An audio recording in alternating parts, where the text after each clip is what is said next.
on May 9th at 6:30. The time is about 6:37. Here in Ramona Hall at 4580 North Figueroa Street. Thank you very much for being here, for making the drive here. I know it's a long drive for many of you, and you have a very busy schedule, so thank you very much for being here today. The conduct of the Regional Grievance Panel Hearing. Just want to go over some things before we start. Only written evidence considered at the Regional Grievance Panel Hearing by persons filing an election challenge will be the filed election challenge, up to 3 witness statements and documents uploaded with the election challenge. At the hearing on the election challenge, the person filing the election challenge shall have the opportunity to present an opening argument not to exceed 10 minutes. If there is or are any person or persons being challenged, they shall have the opportunity to present an opening argument not to exceed 10 minutes. A designee from the Department of Neighborhood Empowerment / City Clerk shall have the opportunity to present an opening argument not to exceed 10 minutes. The person filing the election challenge shall then present a rebuttal not to exceed 5 minutes. If applicable, the person or persons subject to the challenge may present a rebuttal not to exceed 5 minutes. The designee of the Department of Neighborhood Empowerment / City Clerk shall present a rebuttal not to exceed 5 minutes. The Regional Grievance Panel may, in its sole discretion, extend the time of the opening arguments and rebuttals. No further witness testimony shall be allowed. After the rebuttal by the designee from the Department of Neighborhood Empowerment / City Clerk, the Regional Grievance Panel may question the parties. The Regional Grievance Panel will open the matter for public comment for 10 minutes unless, in the sole discretion of the Regional Grievance Panel, additional time for public comment is necessary to adjudication of the election challenge. The Regional Grievance Panel shall then deliberate the election challenge and provide a recommended determination and remedy to the Department of Neighborhood Empowerment. I'd like to thank our panelists here today. We have Monica Alcarez, from the President of the Highland Park Neighborhood Council. We have David Green, President of the Eagle Rock Neighborhood Council. And we have Vero Del Pozo from the Boyle Heights, President of the Boyle Heights Neighborhood Council. So we have Jay Handel here from the City Clerk's Office. Tom Stone here from the Department of Neighborhood Empowerment as well. And thank you so much. At this time, we'll have introductions, and I'll pass it over to the panelists. We're doing the formal process. So. Okay, so we're going to get going. I wouldn't mind carrying this. You're in the middle. I'm in the middle. That's all right, so welcome everybody. Are you cool with that? All right, so everyone's officially cool with me sharing this. Thanks everyone for coming. It's nice to see a crowd here. I wish we had crowds like this at our neighborhood council meetings. If you have a speaker card, and hopefully there aren't too many more, fill it out and hand it up here. Like was announced, we'll have public comment at the end of the process. According to the rules that we have been given, we're going to start with what are called opening arguments. I would very briefly, for about 30 seconds, will tell you, I think it's incumbent on me to sort of announce how I understand why I'm here and why you're here. Just to get it on the record, I had a discussion with the city attorney today, in which I'm probably not allowed to discuss what we discussed, but it is my understanding, my personal understanding, or my opinion, how about that, not my understanding, my opinion that we're operating under section 20.36 of the Administrative Code, which was recently changed and states, I'll just say it, it's 20.36b. It says the department and city clerk shall each be authorized to promulgate any election procedure, rule, regulation, or issue any directive or moratorium necessary for that portion of the elections they administer, including the promulgation of any procedures, rules, regulations, directives, or moratoria for the resolution of any election challenge. I'm not a lawyer, but in English I think that means that to resolve election challenges, the Department of Neighborhood Empowerment and the city clerk can pretty much do whatever they want. Which would explain why we're back here for a second time. Now, I'm not speaking on behalf of the department, I'm not speaking on behalf of the city clerk, I'm speaking on behalf of me as a person who was asked to be on this panel. Why that's important is because my opinion is that we're not operating under 22.818, which is the part of the Administrative Code that sets up regional grievance panels. This is not, in my opinion, this is not a regional grievance panel. The rules for those are completely different, and they are expressly for grievances against neighbor council boards as a whole, which might explain why we're here for a second time, because there was a notice problem. And that notice problem has been changed The rules about notice have been changed in the agenda. This agenda for this hearing is different than the agenda for the last hearing. The change to this agenda includes, it has been changed to include requirement of notice to the people being grieved against. Regional grievance panels are not about grieving against people. That's why it wasn't originally in there. So I feel like I had to get that out. I'm all for inventing things as you go along. I think that's what the neighborhood council system is all about. It's sort of like we're a small country just discovering democracy for ourselves. So let us start with the new-ish rules that have been given to us. Opening argument. I'm not a lawyer, none of us are lawyers, but we're going to have opening argument. So according to the rules that are here in the agenda, the person filing the election challenge shall have the opportunity to present an opening argument not to exceed 10 minutes. I've got a timer here. Is the person filing the election challenge here, and would they like to present an opening argument? Yes and yes. Would you mind standing up, sir, if you don't mind? But you can sit if you want. It's fine with me. Are we starting now? Where you tell me when you're ready, I'll start. Before we start, I have a question. Okay, we're starting.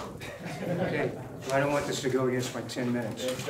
In what Tom read about the conduct of this meeting, it says that I get 10 minutes, and then the people aggrieved or challenged get 10 minutes. Does that mean 10 minutes each? Yeah.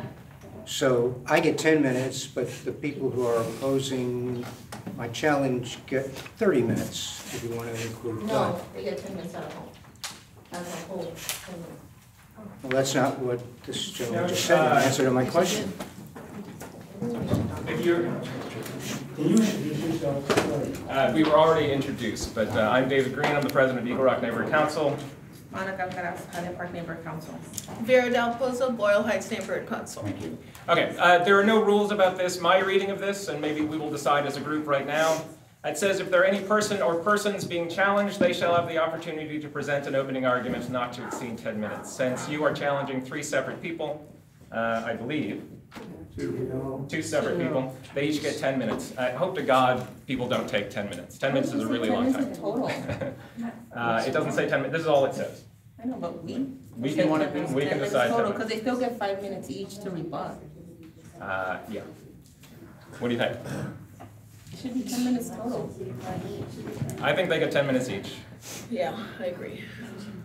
but I would ask that you not take 10 minutes. Yeah, don't take it No, all. if you're asking them, why even ask them? Does she want to be here? Well, I don't know. All right, sir, you get 10 minutes. Who's the 2 other people? Well, there's only one of them that's here, so Okay. we're just gonna have it. So before this goes off the rails, I think we figured that out. So you, sir, are the person filing the challenge. Tell us who you are, and you can have your 10 minutes. My name is Stuart Miller. I live in Studio City. I'm going to stand by everything that I said in my challenge. Nothing has changed, and nothing has changed in terms of what this panel has already previously found, which was for the disqualification of the 2 persons that I challenged. Okay, I'm going to go through an email chain that I think will be enlightening. So I received on April 29th the notice of this grievance panel. I'm not going to read every word of this. It just says, Mr. Previn and Ms. Berlin subsequently raised a concern that they were not specifically notified that their candidacy may be subject to disqualification at the April 18th, 2016 hearing. Please remember that. I subsequently got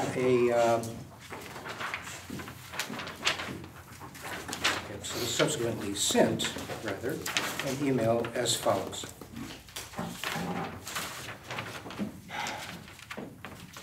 I was asked if I had any additional questions. So, yes, I do have additional questions. This was an email I sent to the NC support team.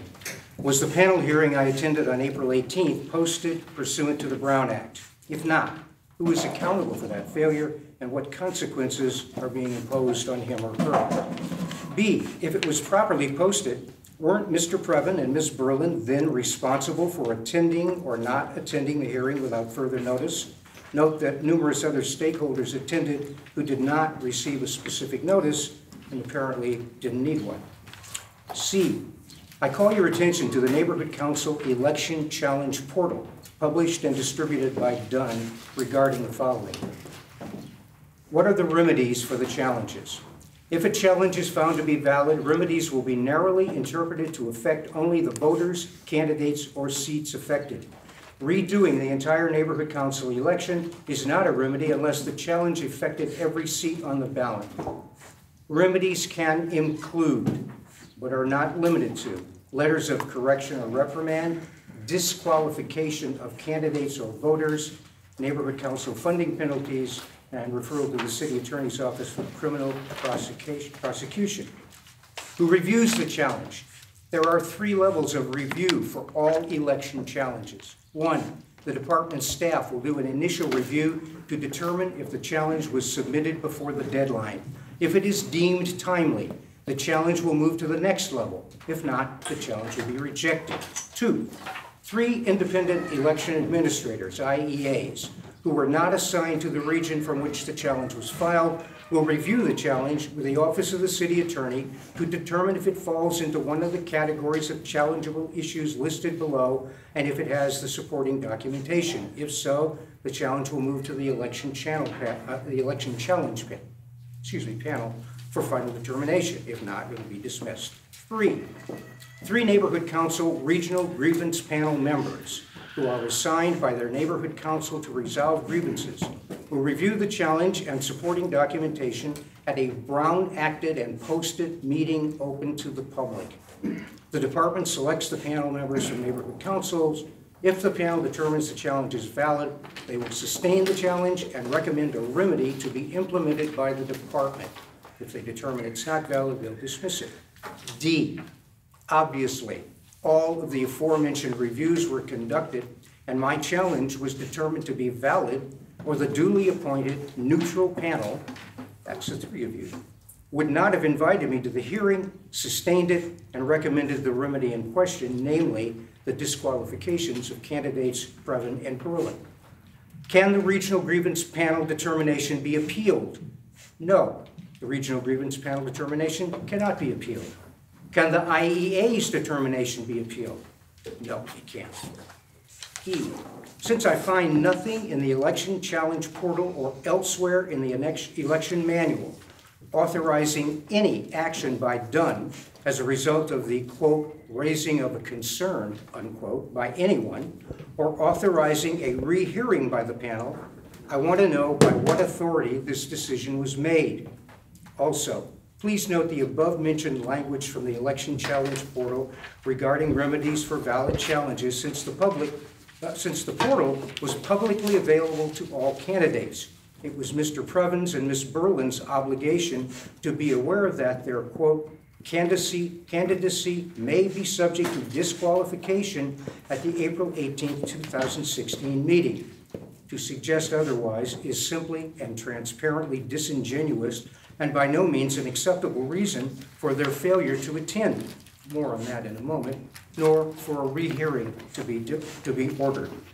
I've heard, but without direct verification, that Dunn asked the city attorney to review the challenge proceedings and render its opinion, perhaps to even reverse the determination by the duly formed hearing panel. If this is true, please direct me to the section of the portal or the manual where language enabling such a city attorney review and opinion appears. Otherwise, the scheduled rehearing is nothing more than an unauthorized, clumsy sham which should be canceled forthwith.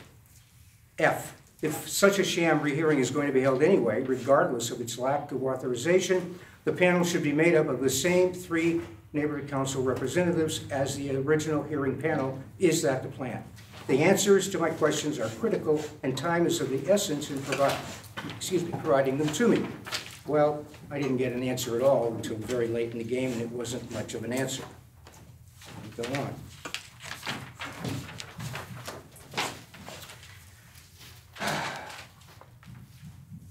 On May 4th, I sent the following. This went to Mike Song and Tom Vaughn. Dear Mike and Tom, at the bottom of this email trail, you'll find my copy of the notice of the May 9th Grievance Panel special meeting. Immediately below this preamble, you'll find my self-explanatory email of April 30th. That's the one I just read to you.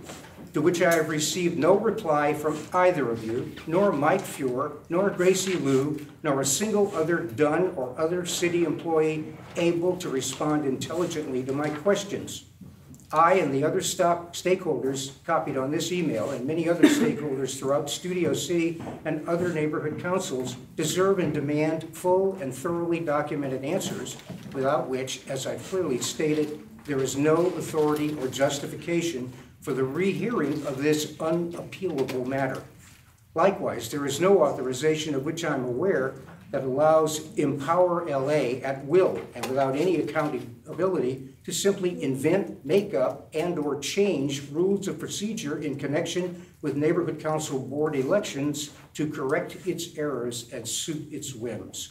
This rogue action usurps the written authority of the duly appointed Regional Hearing Panel and is unsupported by any proof of Empower LA's having the authority to do so. Please rethink your actions, respond to my questions, and ultimately cancel the proposed May 9th hearing and restore the finding of disqualification of the guilty candidates. Do the right thing. Well, we'll find out about doing the right thing. So,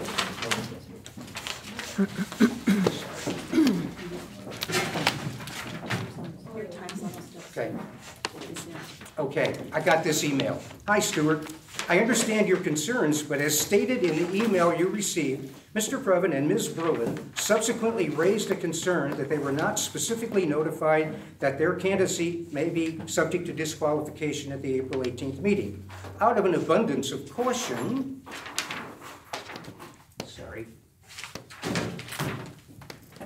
your election challenge will be reheard by the panel.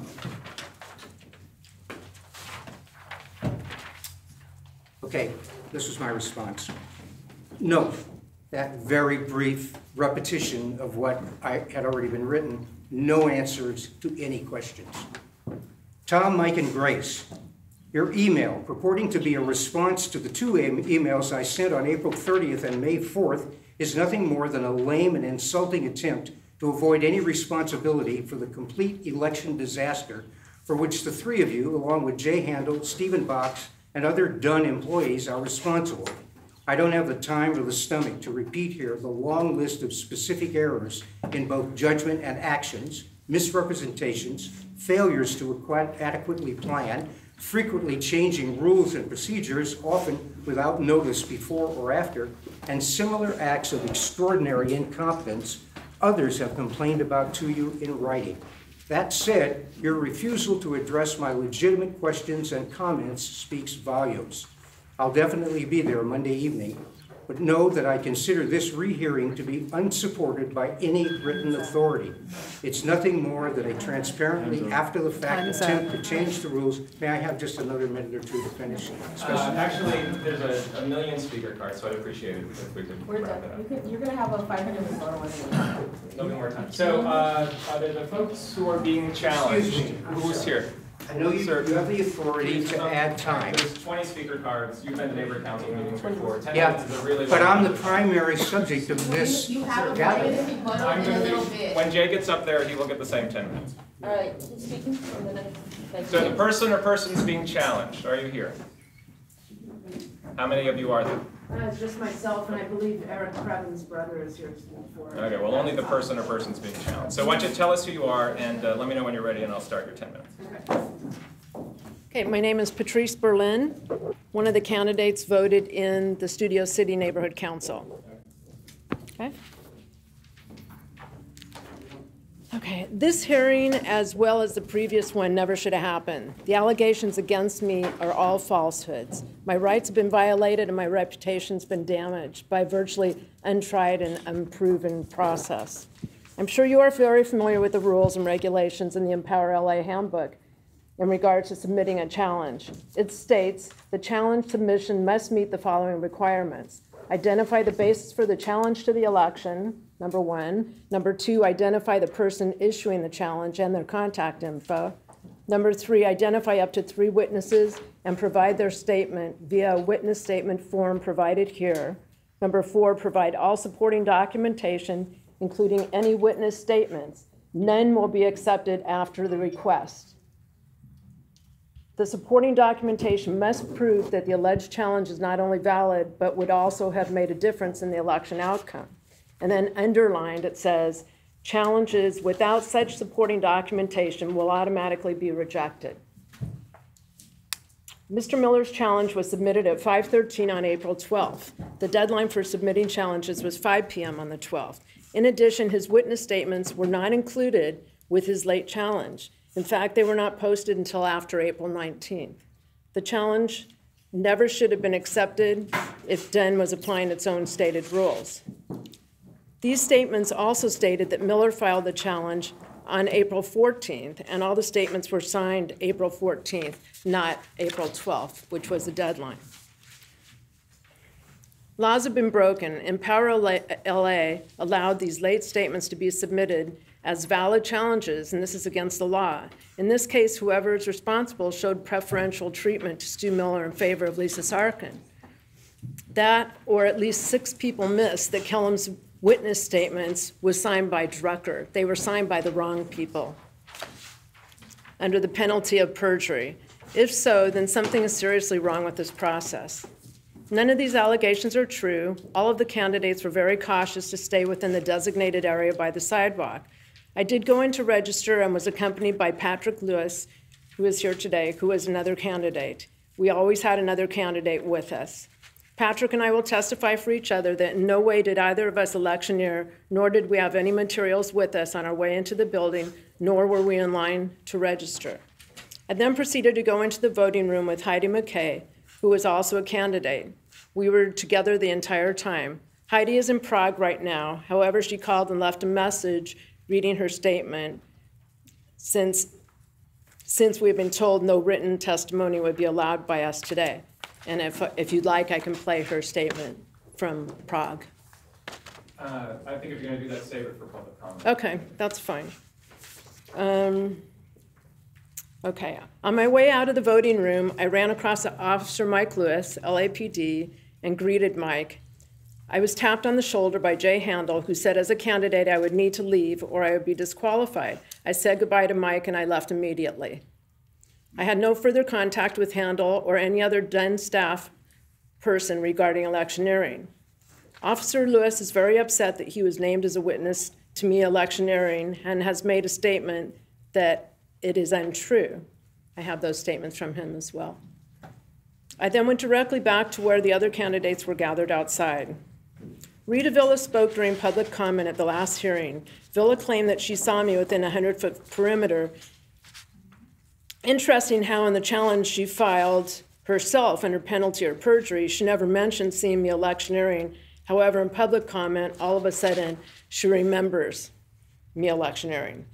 In addition, at the hearing, Villa and Sarkin claimed when asked how many votes did we win by, and they said only a few. In actuality, the final vote was myself 65, Previn 61, and Sarkin 52, not just a few.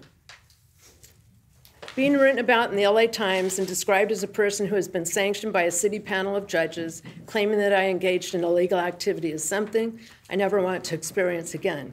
Many of my friends and clients have been very supportive, but I have no idea how many have drawn a false conclusion that I would go so far as to cheat. My business is based on people trusting me on my word. My rights have been violated, and my reputation has potentially been damaged. Now, after I've been given a chance to defend the allegations and in light of the challenge that should have been dead on arrival, I request you do the right and lawful thing. I was elected by the stakeholders in Studio City. I've done nothing of the things I've been falsely accused of, not one. Thank you. Thank you. So if you are the only person being challenged, we're going to go to a designee from the Department of Neighborhood Empowerment or the city clerk who has the opportunity to present an opening argument not to exceed 10 minutes. Is there someone here who wants to do that? Wants to do it? Who's paid to do it? Wants to do it? Unlike everyone else here. Okay, so my name is Jay Handel. I'm with the city clerk's office and I am the citywide election manager. Again, this is the challenge of Stuart Miller in the challenge number 23, electioneering by candidates. Just a couple of things will be really brief. You know, our position has not changed. It's very clear that this is an item that should be dismissed. This is not an item that should reach to the level of disqualification of a candidate. Electioneering, by its definition, is your attempt to try and sway the vote of a voter within 100 feet to change what they're going to do on their ballot. It is not being within 100 feet. It is not walking through the 100 feet. It's the active attempt to sway a voter to change the vote or to vote the way this person would like it to be voted. And there's, in our department report, you'll see various included but not limited to examples of electioneering, which is displaying a candidate's name, likeness, logo, display of a ballot measures number, the subject logo, buttons, hats, pencils, etc. But it is not standing within 100 feet that is electioneering. That is not the definition of electioneering. Also under Administrative Code, Section 815 of the election codes, okay, the remedy for electioneering is to be removed from the poll. That's the remedy for electioneering. So if you are removed from, if you're asked to be removed and you don't, you get asked again. If you're asked a second time and you don't, then LAPD is called and you are removed from the poll. That is the remedy in a citywide election. So when it says in the election manual, you can disqualify, yes, that is a remedy. Certainly it is not a remedy to be taken lightly when the voters have voted, and we believe that under this circumstance, a dismissal is in order. One more thing I'm just going to interject. One of the candidates made a comment about Officer Mike Lewis. And Officer Lewis sent a declaration to the city attorney, which I have here, and made it very clear that this is not what he said and not what he saw. And I will read for you very briefly a statement from Officer Lewis, because it appears that some of the witness statements and a lot of the testimony at the first hearing we had was that Officer Lewis was a witness to all of this, and you should be aware that Officer Lewis did not. So this is from Officer Lewis, and he sent this to Patrice and a copy to the city attorney. All I know is that I saw you in the hallway of Walter Reed Middle School during the night of the election, and we said hello to each other. We probably talked for less than a minute. It is then that I heard somebody, I don't know who it was, say that it was against the rules for you to still be in there because you were a candidate in the election. You then quickly said goodbye and left. If this is what they are referring to as inappropriate electioneering, I need to talk to someone because this is ridiculous. This is the only time I saw you all evening, and I did not witness any inappropriate electioneering. I don't know what the rules of inappropriate electioneering is, but it's the only time I saw you. And that's a statement from Senior Lead Officer Lewis in regards to the statements that you heard. So again, quick wrap up. You know, from the department point of view, we again would implore this board to take a good hard look at the facts, not the hearsay, okay, the actual facts, and to judge it based on the facts. And we would ask you to go ahead and dismiss this as we asked you last time. Thank you. All right, we're going to move on to rebuttal. So the person filing the election challenge shall then present a rebuttal not to exceed 5 minutes. I will try to get my clock to be visible. You ready? Well, here we go. Okay, I'm going to talk fast. I want to repeat something that everybody at Dunn seems to blithely be unconcerned about. The two candidates were responsible for reading and understanding the election manual. Their individual failure to do so doesn't give them the subsequent right to raise a concern, whatever that is, and overturn the results of a detailed hearing before a properly formed panel which unanimously and correctly found each of them guilty of a major infraction, and the panel recommended unappealable disqualifications. Dunn's job was to carry out the findings of the panel, not undermine them, whether they liked the decision or not. Now, Apropos Ms. Berlin, and this applies, I have to assume, to Mr. Previn, who's not here. This is an excerpt from the 14th paragraph of a letter that Ms. Berlin sent to City Attorney Mike Figueroa. It reads, after the outcome of the first hearing, I have sought professional advisement. The policy in which the first hearing was convened and adjudicated has been likened to a Salem witch trial, where we were afforded little or no right to defend the accusations against us, and whoever was tasked with our defense was not competent to do so. And here's the money shot. I did not attend the first hearing as I felt it was preposterous in its form and process and could not possibly result in the outcome it did. Well, golly, doesn't that suggest she knew about the first hearing, which she's claimed that she didn't? Okay. Another document available online, I want to give you the definition of a sole proprietorship, and why this is pertinent is Ms. Berlin claimed that she was an employee of her sole proprietorship, and that qualified her to run for the employee seat on the board. A sole proprietorship can hire any number of employees.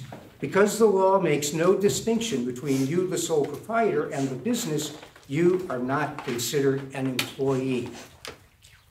This rises to the level of a fraudulent candidacy. Now, just to address quickly, every time I have that, my challenge was filed at 4:51 p.m. in an email to Dunn, not 5:13. The witness statements were due on April 15th at noon. I have an email from Jasmine Duckworth at Dunn to that effect, not an earlier time. Jay said that the remedy for electioneering isn't just being, he said it was being asked to leave. Well, that's not what the manual that he wrote or had a hand in says. It's not what the election challenge rules say. They say very clearly disqualification can be one of the, remedies. Mike Lewis, it's true. I had Mike Lewis on a list of names of people that I knew were at the polls and I thought might have seen or heard some or all of the same things I did. I did not say Mike did, I said he might have. I sent an email out that had my challenge information on it. I copied Mike.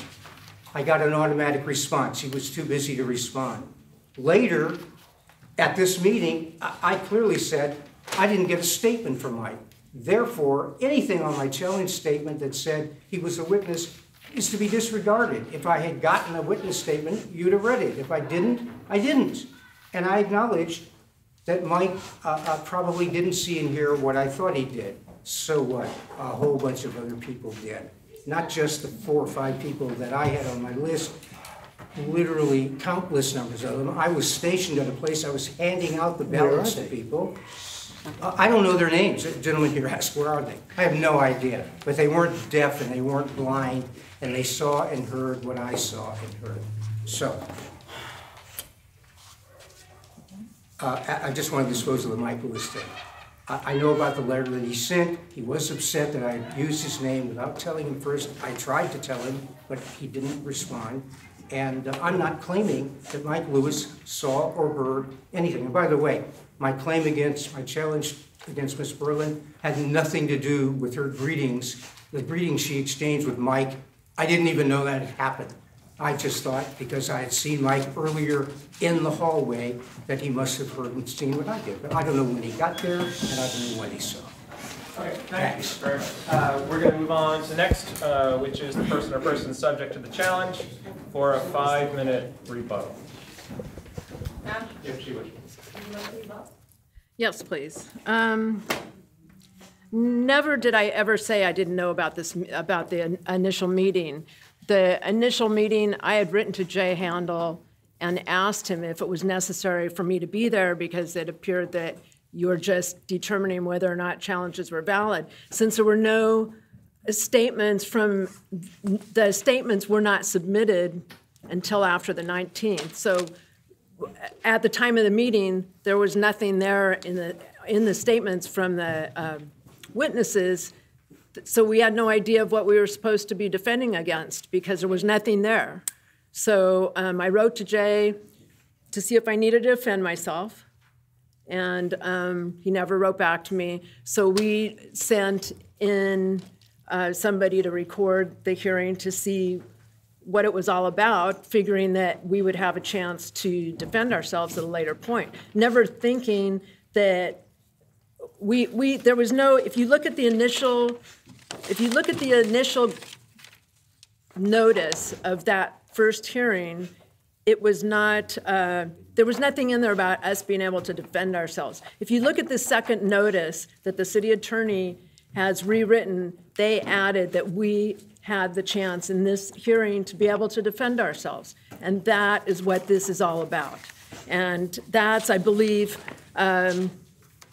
we live in the United States, and I believe you're supposed to be able to defend yourself. Yeah. And that's why we're here tonight. And that's why we didn't show up at the first hearing, because we had no idea of what we were being accused of, because his witness statements were never included as they're supposed to be. That's the rules of done and Empower LA. When you submit that grievance, you've got to have all the documents attached at the time that you file that, and they were not there. They were not there at the time you guys had the first meeting, and they were not. I still have blank ones dated the 19th that we took a snapshot from online. They were still not on there as of the 19th. So that is why we did not show. We were not given the opportunity to defend ourselves at that first meeting. And there's a few other things, if I have a minute. Do I have a minute? I just want to point out the relationships between all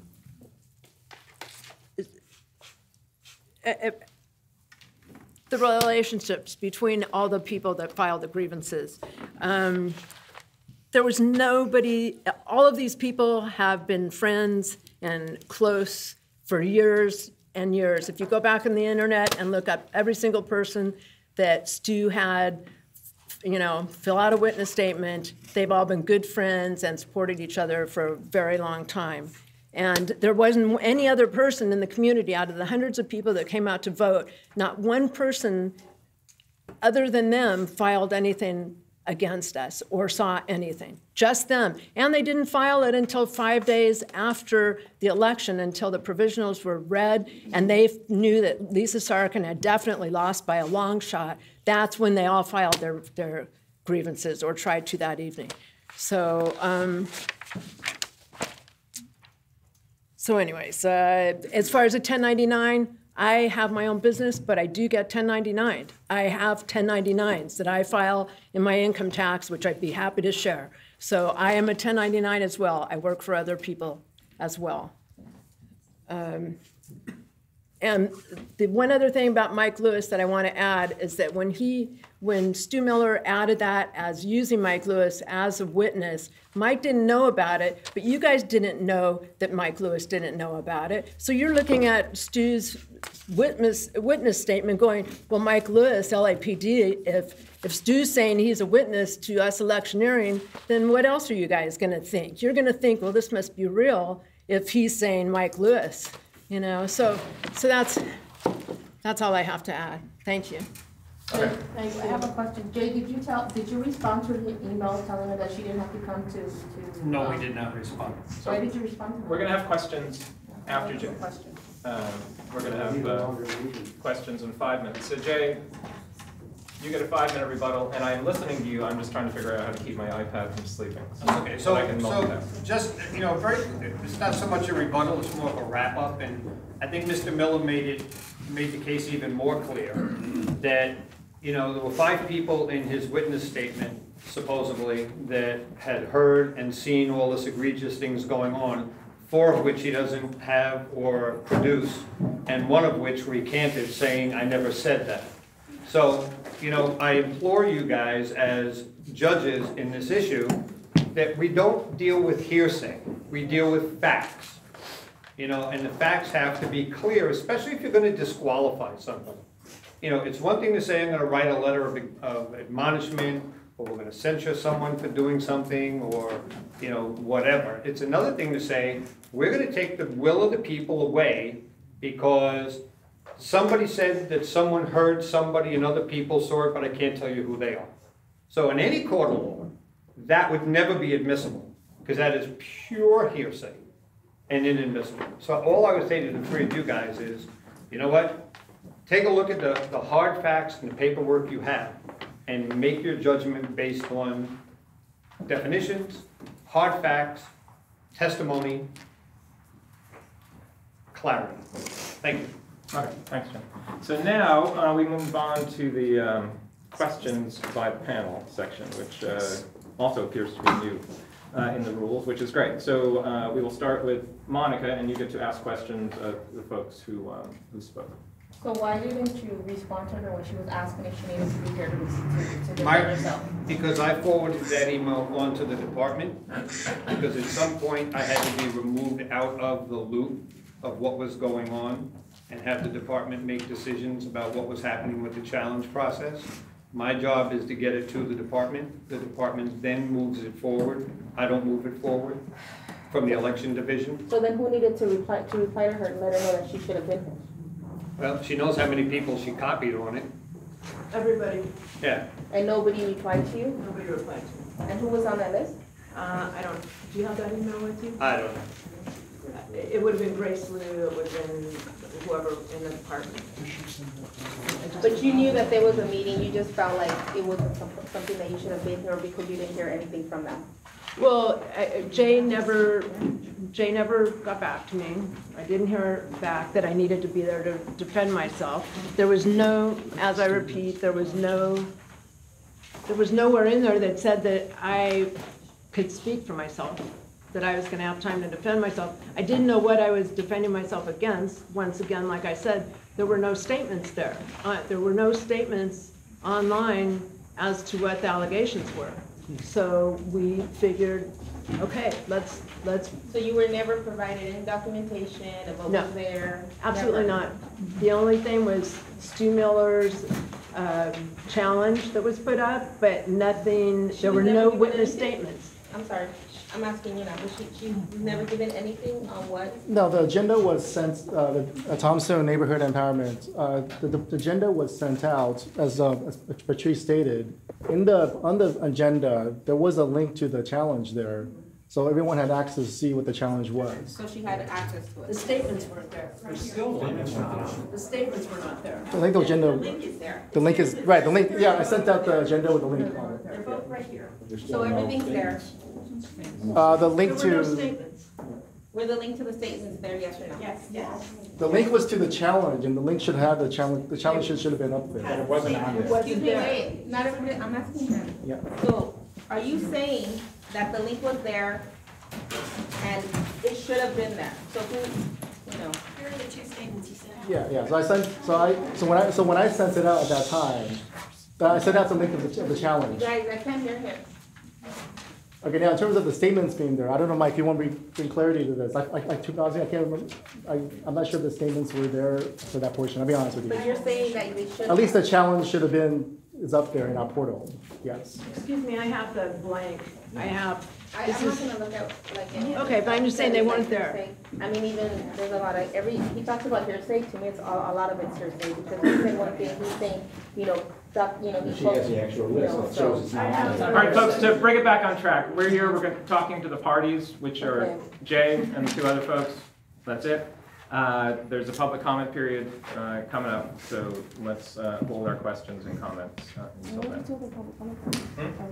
Oh, yeah, we'll do public comment. We got to do questions first. Do you have any more questions?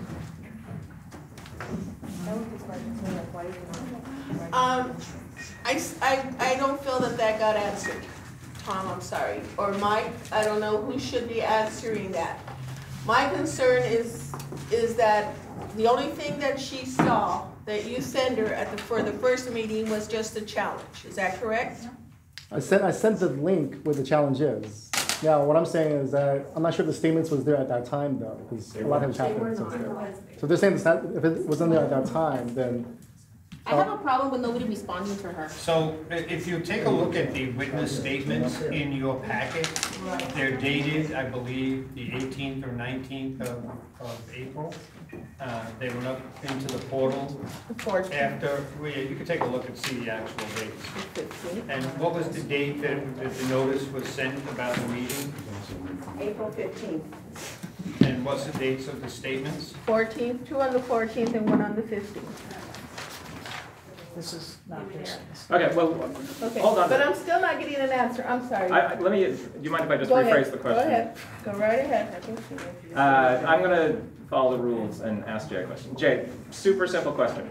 The Dunn website, the Neighborhood Council Election Challenge portal, the section called What Happens at the Regional Grievance Panel Hearing. Has that changed in between the past hearing and this hearing to include the sentence that says, if there are any person or persons being challenged, they shall have the opportunity to present an opening argument not to exceed 10 minutes? Was that added in between the last hearing and this hearing? Michael? It was It was added. Okay, so that was my question for Jay. Do you have more questions? I'll ask a couple more. Go ahead, go on. Okay. Go ahead. The only reason we're here because we were asked to be here. The legitimacy of this particular hearing is not what we're here to figure out. We're here to get a second bite at the apple. As I mentioned at the very beginning, because the rules are being made up as we go along. I don't really have a problem with that, but that's what's going on. The rules are being made up as we go along, as evidenced by what's happening. You're here because the rules were changed in between the last hearing and this hearing to make them more fair. We're kind of inventing democracy. Or theoretically to make them more fair. But, so, we're kind of starting all over. Well, but that's a problem. Like, Dunn has this thing of saying one thing, and then they say something else. That's why you always get it in writing. I'm just saying. Wiser words were never spoken. But before we get up, we all want to go home eventually. So let's hold that till the end. So my question is, last time we made a decision, there were two decisions made. One decision, which was unanimous, was that electioneering had happened because we had witnesses who tied you and the other gentleman to loudly announcing your status as candidates within the voting room, which comports with the loitering part of this statute, which it does say loitering within it, that's loitering. And there was nothing saying that wasn't going on. So they tied those two things together. You were there, you were loudly announcing your status as candidates, and people left because that was going on. People chose not to vote. That's where the determination of electioneering came from. We didn't just make it up. Whether you think that's electioneering or not, we were kind of going by what was written down here. And then there is the vote on the remedy, which is a completely separate vote. So I am concerned right now, since we have this chance to talk to you, how you characterize what happened. I'll ask you what I asked them at the time, which is, were you there? Did you loudly announce your status as a candidate? And did you observe people leaving because you were doing it?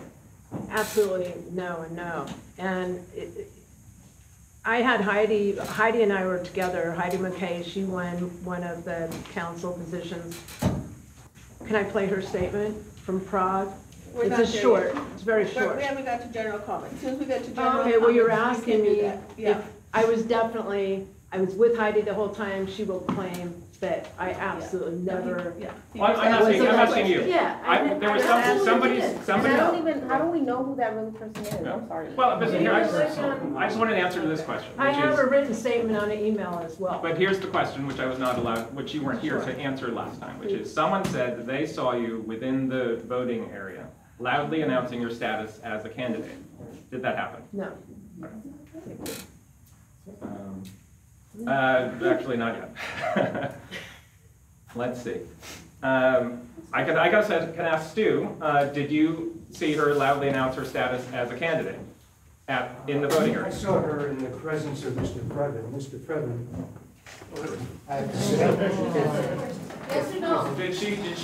So I can't say that I heard her say that. So, That isn't what You said it last time. Wait a minute. I finished, or do you all have a statement for me? What I can say is that accusation was on a witness statement, I believe. And I can't speak for somebody who wrote that. Well, just so you guys know, at the last hearing, and Doesn't this is not an academic thing. At the last hearing, we talked about how we had written statements saying that there were candidates who announced their status as candidates. We had candidates who were causing some other disturbance. We had candidates who were specifically mentioned as being there, but we didn't have a written statement saying that here are the names of the candidates who are loudly announcing their status as candidates. So at the hearing, where people were talking, they tied those two things together. Not to drill too deep into it, but that's why the determination of electioneering was made, is we tied the written statements to the verbal statements. Here we are now have another verbal statement saying the opposite. So this we're getting somewhere, right? So my follow-up question to you is, because Mr. Previn is not here, did you hear Mr. Previn loudly announce that his status as a candidate was Unequivocally, and way more than once, and way more than one location inside the polling place. Okay. I don't even know about my follow-up outside. question to Jay is, was he asked to leave, and did he leave when he was asked to leave? So Mr. Previn came into the voting area and had a confrontation with a poll worker who used a 4-letter expletive at some point towards Mr. Previn. He made the comment very loudly. He made the comment very loudly that I'm a candidate, and he was trying to explain to people there was a problem. Stephen Box got in the middle, and Mr. Previn was asked to leave, and he left. And the poll worker was allowed to remain, and that caused some additional tension with Mr. Previn outside. But he did leave when he was told to leave. But he did say he was a Excuse me, candidate. can I just slightly correct that statement? Sure. Mr. Previn verbally assaulted the poll worker to the point that she used a 4-letter expletive, which she acknowledges she should not have, and was She was sorry. here, that she explained. Pardon me? She was here and she explained. The lady, the poll worker was here, she explained. But we're trying to figure out whether electioneering was happening. If voter intimidation is not a thing. She used that 4-letter word, not, by the way, calling Mr. Previn a name, but identifying herself as a effing volunteer, or whatever, however she characterized herself. And he went off on her about that and wanted her to be fired, removed. I don't know whether he talked to Jay or Stephen, but he made it clear that he did not want her there, as if he had some authority over who was observing the election and who was not. And I find it peculiar that Mr. Previn is not here to allegedly defend himself, and it kind of bifurcates the challenge. There is Ms. Berlin, who has her own point of view, and now we're left, well, maybe Ms. Berlin should be found one way and Mr. Previn another. You can speak during public comment. I'm going to ask one more question of Ms. Berlin, which is, did you hear this incident with Mr. Previn, since you were there? I was standing in line going to vote. But I didn't hear the beginnings of it. I didn't hear the swearing or any of that. It was at the tail end of it. So What did you hear? So I saw some commotion. What did you hear? I actually, no, I can't say specifically. I didn't hear any of the swearing or anything. It was when he was being asked to leave. So that's all I know. That's all I know. All right. Are there any other questions from the panel? If there is not, we're going to move on to public comment. Now, public comment is supposed to be 10 minutes total. With the acquiescence of the panel, I'm going to say we make it 15 minutes total. 10 minutes. What do you tell me? You're the deciding vote. How many minutes should public comment? 10 minutes, that's what it's for, 10 minutes. Okay, we have 24, 25 comment cards, so we can't even give you a full minute. So Well- as long as, no, let them understand that even if we say 10 minutes for the whole thing, they should realize that brevity is very important, because that give everyone a chance to speak. Well, here's the thing.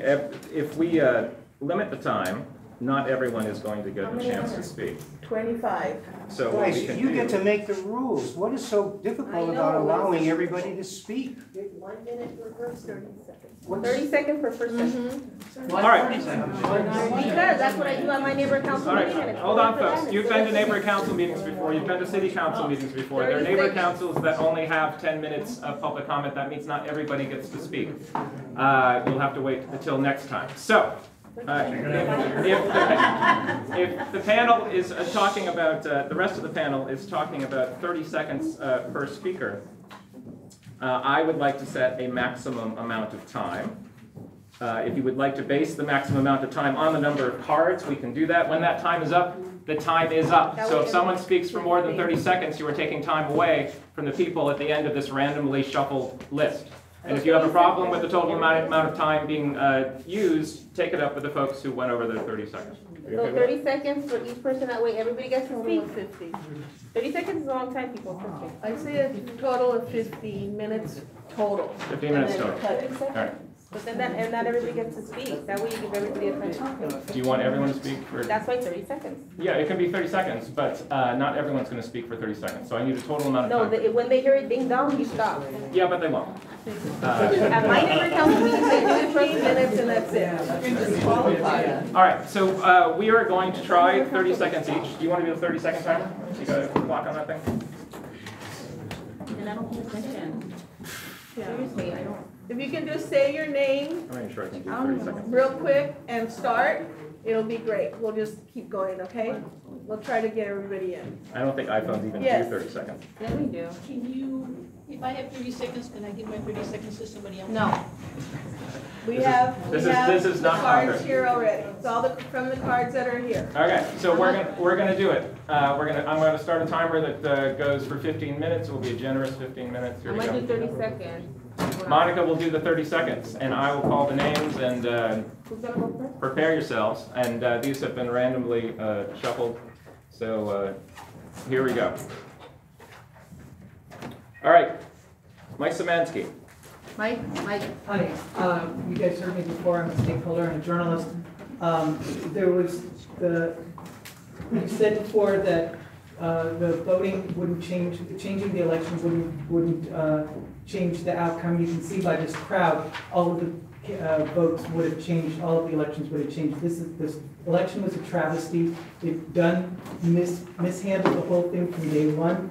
There were dozens of people who were disenfranchised. Eric Previn even gave me a couple who were disenfranchised in the election process, and I wrote about it. All right. This whole thing is a travesty. All right, thank you. Moving on to Arden Rainu.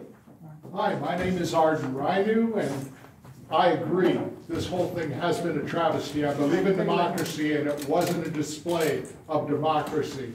I went to the polls. It took me 45 minutes to get through and vote, and the people who were conducting the things were challenging us down to the point of trying to get us into arguments. And I had the feeling I was in Alabama. All right. All right, he stopped. That's okay. We're going to move on to Alex Isbicki. Hello, yes, hi, my name is Alex Isbicki. I want to implore upon everybody, look at the facts, don't look at hearsay. All we're hearing now is hearsay. Everything that the challenger has given us is just lists of names of people that he doesn't really know what they saw. So if he actually would say something incorrectly about a peace officer, a sworn peace officer, what else has he said that can be construed as incorrect? Thank you. Thanks. Thank you. We're going to move on to Denise Waywan. Wellbang. Okay, sorry. Hi, I'm Denise Wellbang. I was outside the polling area all night. We were over by the parking lot, so people came by us. No one stopped. They all stopped and said hi and talked to us. No one said they were left without voting. Thank you. Thanks. Patrice Berlin. The only thing that I didn't do is play Heidi. Can I play it? Is that necessary? Do you want to hear that? Go ahead, as long as it's not super long. Because I told you before Monica was For a minute. Hi, Patrice. I'm sorry I cannot be there tomorrow evening. I'm out of the country, but following is my statement. My name is Heidi McKay, and I was a candidate for the Studio City Neighborhood Council. I was there the entire evening of the 7th. I followed Patrice Berlin into the voting room and was in the room the entire time with her, and we left together. Patrice never electioneered. After getting instructions from the volunteers, we both voted and left together.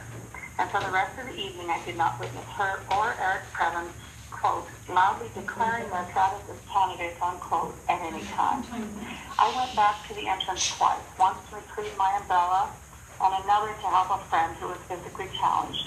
And I was asked to leave or I would be disqualified. I left immediately. If I were seen walking up to the entrance by a city clerk and asked to leave or be disqualified, then it would stand to reason that Mr. President and Ms. Berlin would absolutely. Okay, we're going to shut it off here. Thank you. The witnesses account are correct. All right, moving on to Janine Mill. Hi, I'm Janine Milne. I'm a stakeholder. I voted in the Studio City Neighborhood Council elections. I never witnessed any electioneering or anything that has been discussed here.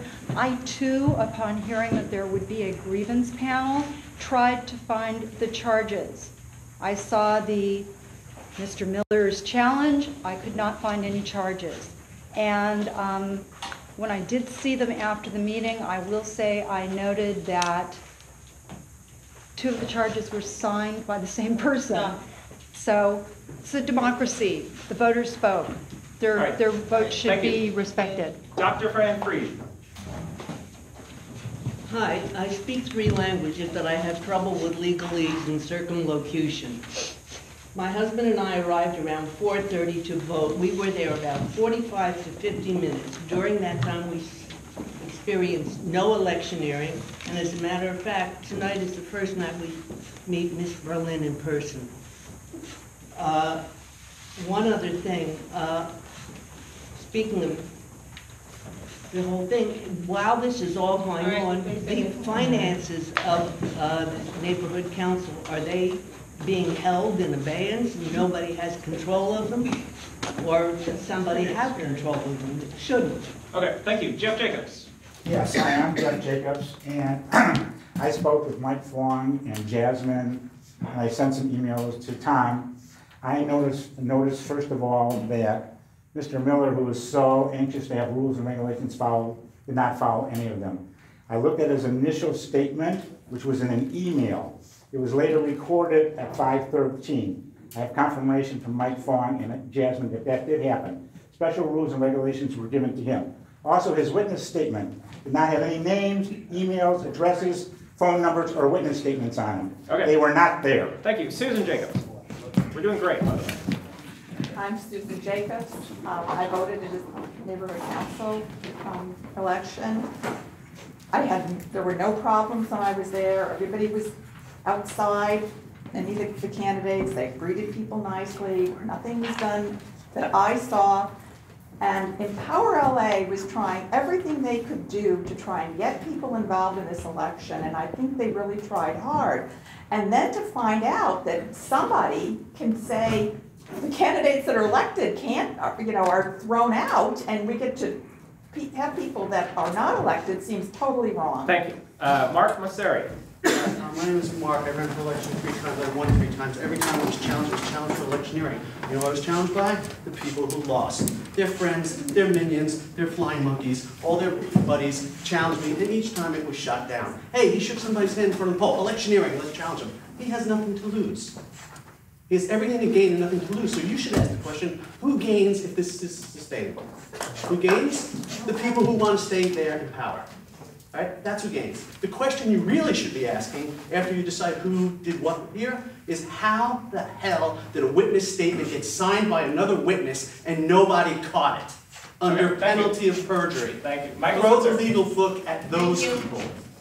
Hi, my name is Michael Switzer. I was there for about 50 minutes. People were leaving shaking their heads because they were challenged at every turn about how they documented their voting. Even documents that were asked for were doubted. It was like voting in Russia. There's a black person. Huh? Yeah, there's a black person. It was a travesty. It was a travesty. All right, thank you. Jonathan And that's Green. why they were shaking their heads as they left. Thank you. Jonathan Green, you guys are doing fantastic. I was there. I saw no electioneering whatsoever. The whole situation was a mess, unfortunately. I had to go back home to get documents to come back, and then we had to go through, show the same documents repeatedly to different people. We were frustrated. If Eric was frustrated, if he was frustrated and got an argument, that's not electioneering. That's a different issue. It's okay to get in arguments with people. So if he said, I'm a candidate out of frustration, that is not electioneering. It's odd to me that this was all thrown together after the election results came in. Bottom line, enlisting a police officer that you think might have seen it is unfathomable. Bottom line, the vote in America is sanctioned. That's the whole premise of our democracy, and it should not be taken lightly. Susan Goldberg. Hi. I have no doubt the volunteers were, harassing Eric because they were harassing everybody. I was talking about Harvard Westlake to somebody, and I believe it was Beth Schiffman. I was having a private, quiet conversation. She screeched at me, "No electioneering," And Harvard Westlake wasn't on the poll. And I went from there to Councilman Krikorian, who was just a few feet away, and talked with him about Harvard Westlake, and there was no problem there. I just think that they were instigating trouble. They were looking for trouble everywhere, and I believe I was told by you that the volunteers would not be people from our area. All right, thanks, Susan. Gail Steinberg. Hi, Gail Steinberg, member of the Neighborhood Council. The stakeholders of Studio City feel the election process was unfair and flawed. Changes needed to take place. Many voters were disenfranchised because of the breach of the voter information. Voters who expected to vote online because the elections happened during spring break when people were gone. The only way to correct the process is to cancel the election results, wait for a cooling off period, and redo the election properly the next time. All right, moving on. Richard Evans. Okay, a couple things I want to point out. As Jay and Tom here can both testify, I was supposed to be a candidate in this classification. I was disqualified because the city had a requirement I knew nothing about, and I didn't turn the paperwork into the right address at the right time, and it was thrown out. Same with this challenge. It was not submitted until after the 5 o'clock cutoff. There were no documents attached until after the hearing. This by rule, this challenge is completely invalid. I'd also like to point out that saying I'm a candidate is not electioneering. I'm a candidate, vote for me is. Okay? This is simply an attempt to overturn the will of the voters and violate the civil rights of the people who live in Studio City. All right, thank you. Daniel Friedman. Yeah, my name is Daniel Friedman. I'm an attorney with Jeffrey Mingle, Butler & Mitchell. We represent a stakeholder property owner in the community, been charitable of our associates. This appeal is politically driven. It's an abusive process and is motivated by political interest. Most importantly, and I think I want to get to this point, there's actually no allegations in the appeal that actually says any improper electioneering occurred. I think it's that simple. Take a look at the appeal. You will see that people talk around allegations, but no one makes any direct allegations. You cannot find there what's improper electioneering. Okay, thank you. Cheryl Villa. Sorry. I believe there was electioneering. I worked the election as one of the volunteers. There was a lot of people who were upset. There was one gentleman who threw the paperwork in my face because he had to display his identification 3 different times. No, that wasn't electioneering. I was saying something else. Oh my God, you guys don't let her talk. What? Let her speak. Why don't you let her speak? I'm sorry.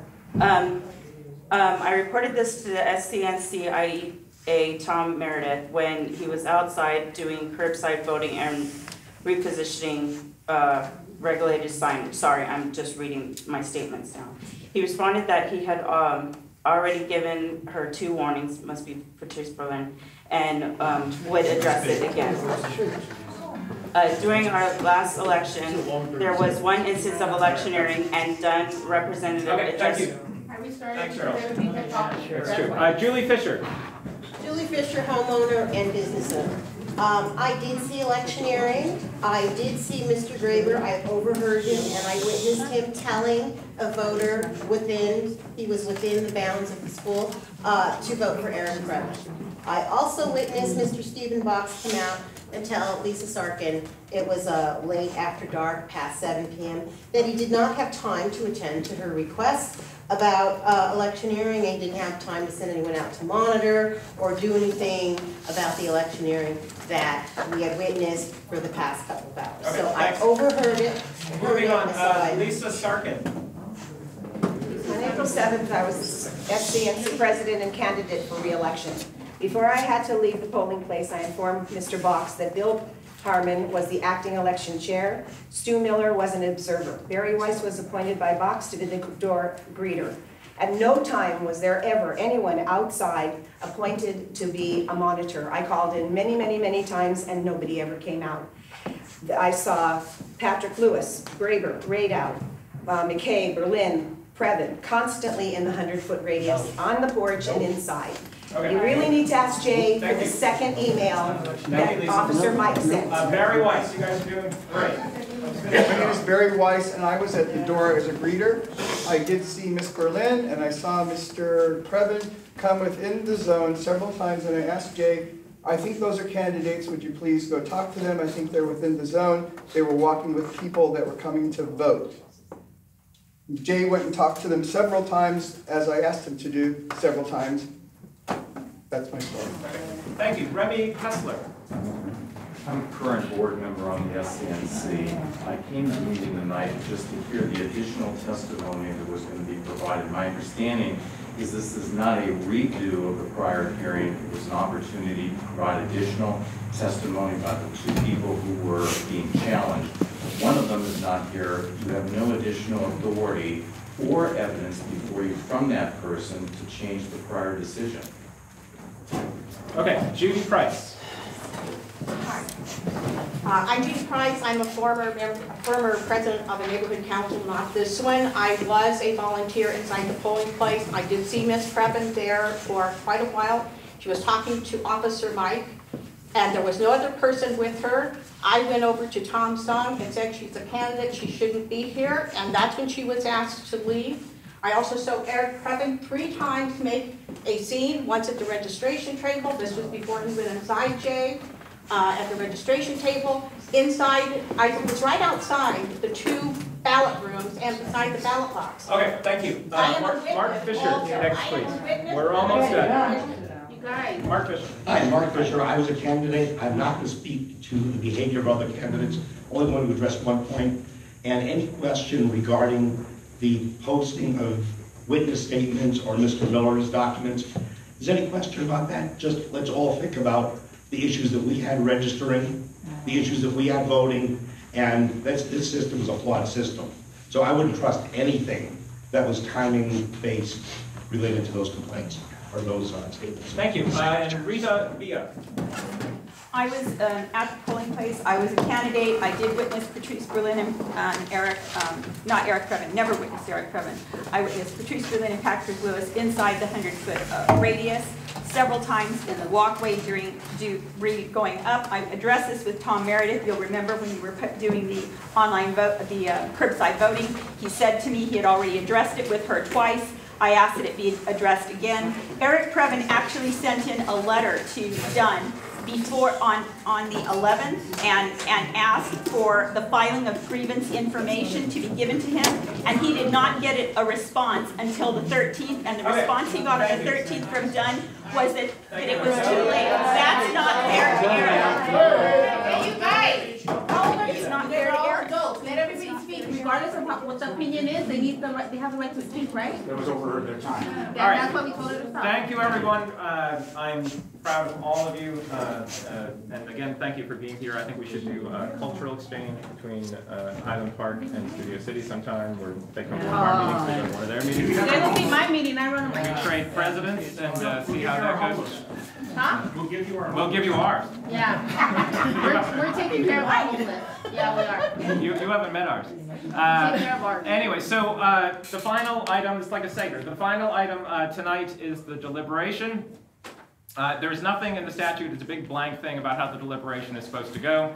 Unlike most deliberation in America, this is open deliberation, so you're going to get to sit and listen to us talk to each other.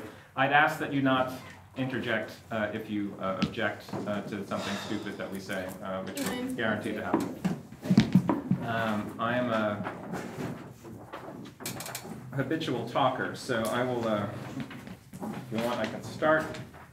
I'm just gonna I'm gonna stay with what I voted because of the fact that there's people here that identified her. The other guy isn't even here. He should. He has. Can I make a comment since I? No, there's no comment. No. We've had public comment. As far as Guys, excuse me. If you don't want to be here all night, because.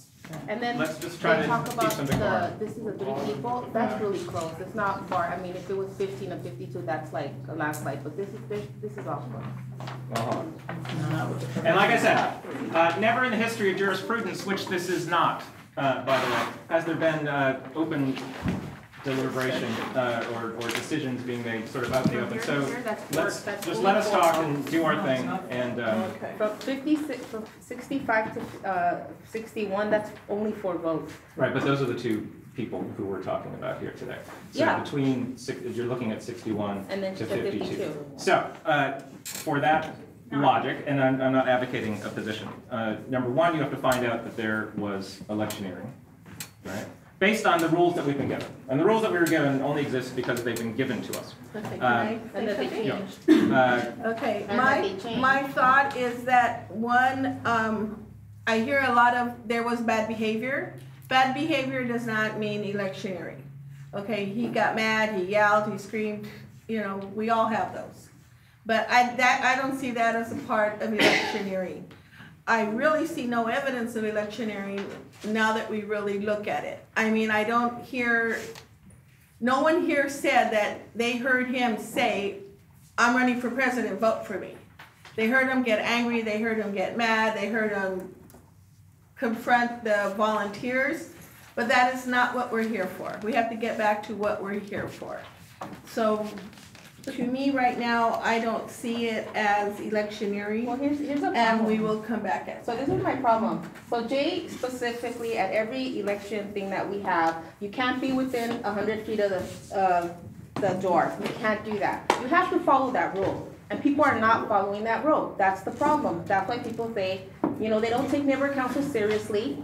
And every time, it's always been, if you are in violation, you get disqualified. That's always been what you've told us. And we never allow anybody to be within that 100 feet at our elections. We don't do that. So the fact that people are being in and are walking in with people, that shouldn't be allowed. I don't know what people are saying. I'm not right there with them, but I can say, don't forget, vote for me and also vote for so-and-so and vote for whatever. So that's why I stand by how we voted, because we still have the people that said that they heard them. You know, the lady right there said she heard, right, that they were doing whatever it is that they were doing. People need to follow the rules. And people are not following the rules and writing a letter, you know, that's just like telling my kid, hey, you know what, you can't have gum. That's it. That's all that happened. But people need to follow it. To me, it was electioneering. If I had seen anybody within 100 feet, that's not right. It's not right. If we follow the rules and then, you know, oh, I didn't hear. She knew. They told her there was a meeting. I would have came if it was a concern to me, regardless of what I heard. If my name isn't something, I would have came to the meeting. She was notified. She knew that there was a meeting. She did not feel that she needed to come because she didn't hear back from them. Now, they should have responded and told her, you know what, it's important for you to come, regardless of that. You know, that's my feelings. And you guys don't have to, I mean, I already know what it is, but this is what I think. well, folks, please, I'm asking you for a little respect. We all volunteer for neighbor council system. You know, you don't like it when people in the audience start shouting at you. So let us do our thing here. What I was saying before is, last time we found that there was electioneering. Yeah. We found that unanimously. And then we voted 2-1 for the remedy. Yeah. And the remedy was voted on as being removal, for want of a better word, versus something. Remember there were 3 original people?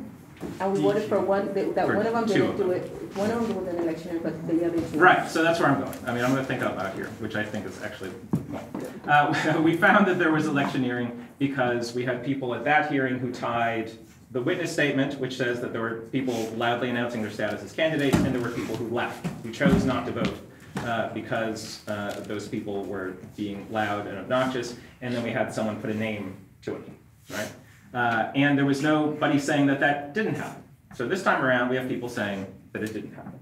We have one of the people here saying that I didn't do it, which we didn't have last time. Also, it sounds like the person on the phone who's not actually here, so do with that what you will, saying that Mr. Previn didn't do it. But then we've got Jay saying that Mr. Previn was doing it, but he was asked to leave and he eventually left.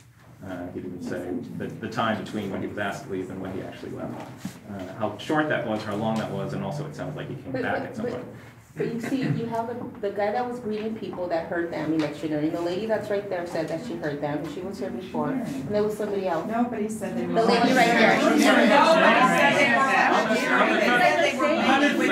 I already heard everybody. This is what I'm saying. The next thing. You're on thing, you haven't even attempted to listen the whole night. But the next thing we have to do is decide if we're getting a second bite at the apple, whether loitering is considered electioneering. What do you have to say? Like seriously, you keep talking. No, I'm not arguing a point. I'm just trying to sort of finer point on what we're doing. Follow the rules next time. Right, is loitering considered electioneering, which it kind of Yes, says it was. Although the city is, their opinion is that it's not. Now they're changing it? And whether announcing your status as a candidate but not advocating for yourself, in fact doing the opposite, is considered electioneering. So the amended code about electioneering says no person shall do any electioneering, solicit a vote, or speak to a voter on the subject of marking the voter's ballot on election day within 100 feet of the entrance to the polling place, yada, yada, yada. Nor shall any person or persons loiter on the premises while the polling place is open. That's what you're talking about, right? You're talking about the loitering, because we're told, get in there, you're going to vote, get in there, vote, and get the hell out of Get in there. or get out. What do you say? Get in or get out, right? You should not be in there. So it certainly sounds like Mr. Previn did not get in there and get out. Although Jay's representation is that he was told to get out and he eventually got out. Eventually. We've got Ms. Berlin. We've got Ms. Berlin here saying she did not loiter. She went in and got out. We weren't there. And you have 3 other people saying that she did. But we've got some people saying she didn't. It's you know, you don't want to be.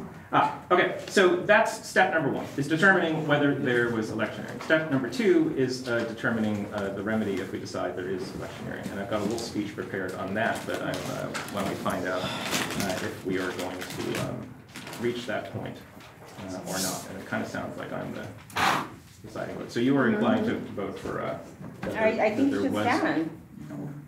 That's what I think. Does anyone know if the 100-foot mark is actually marked? Yes. Yes. The 100-foot mark is always marked. That's the first thing Jay does. I personally put the signs out. Do you know why there were only 9 people in the last? Folks, like I said, this is unusual that we're all here. I know it's annoying for you to be sitting here listening to us.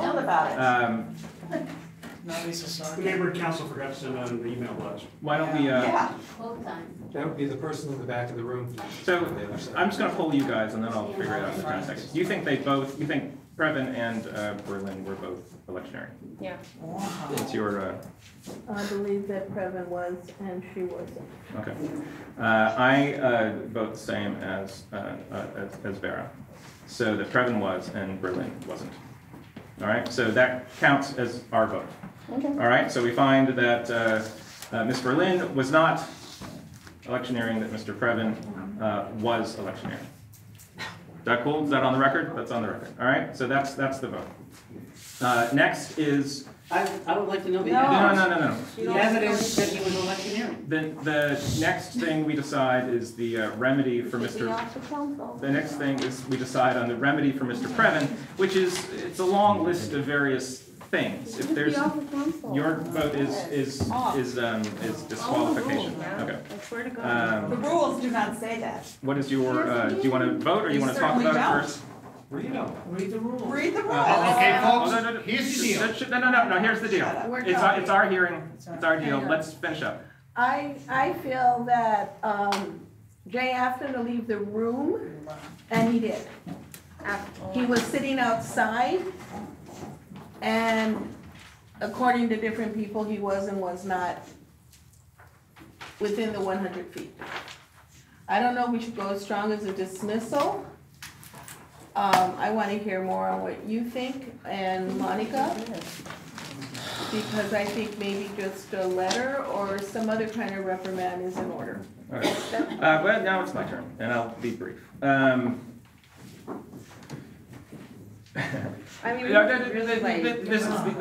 Here's my little speech, which is very brief. And this is the United States, the bar for undoing democratic elections, even though they are done in this incredibly crazy way, that we do it here in the neighborhood council system, where we are literally making it up as we go along.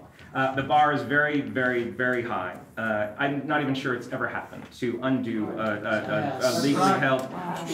This is my thing. I mean, I'm volunteering my time. I got called out here a second time. I could be doing a lot of more fun things. I could be at the Greyhound. I could be playing with my kid. I'm here.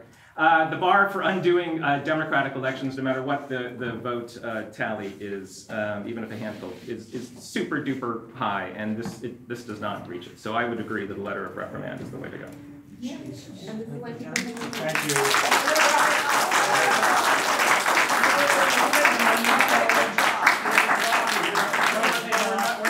So then here's the thing, Jay, when you come and you say, as long as you're in within the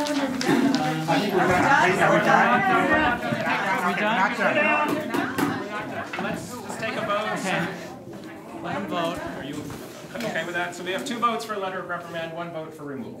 Well, it doesn't matter. You guys are Oh, it does matter. No, why does it matter? You guys are already, it's by majority. You guys voted for the But I just letter. think your money to get it on the record. Okay.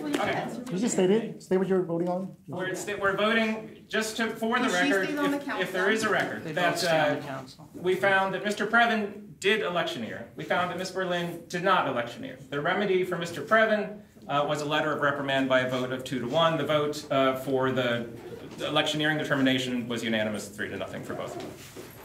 And dismissal on her thing for last. No. Well, 2 to 1 on both? We're here to. Wait, okay, right, to be right. clear, she was found not electioneering, right? That she didn't electioneer. He, yes, but he's not gonna be off the board, he's still gonna be on the board. They're just gonna write a letter and say, don't do that again. Yeah, that's right, because we want him. We want him. Does that make We sense voted to you? for him.